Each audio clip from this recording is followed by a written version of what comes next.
When my youngest daughter was 13, how many of you have 13-year-olds in your house?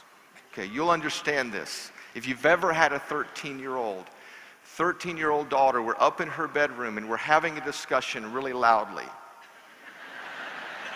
So loudly that everyone in the house can hear it, and I'm trying to convince her. I'm the dad. I mean, I'm the guy. I'm the one who's in authority, and I'm trying to convince her that my way is the right way. And in this conversation, because she's the youngest and because she's done everything she can possibly do to survive her older siblings, in the middle of our conversation, and because honestly I wasn't really paying attention to what was going on in her life, she said something to me that I never ever imagined any one of my own children would say to me. And when she said it, it was like knocking the wind out of me. I didn't know what to do. I didn't know how to come back to her. And so I did the only thing that any reasonable 40-year-old father would do. I walked down the stairs, walked to the living room, walked out into the garage, got in the car, and I drove off.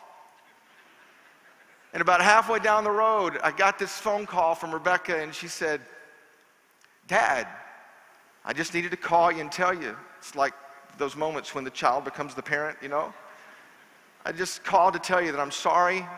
I didn't mean what I said.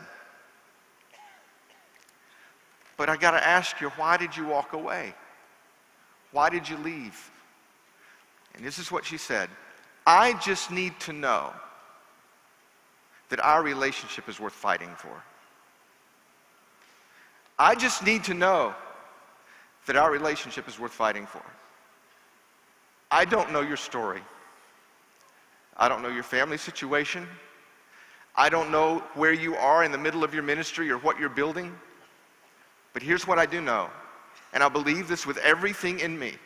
If there's a generation of sons and daughters that need to know their parents and their leaders will keep fighting for their relationship with them no matter what. They may not know how to articulate it. They may not know how to say it.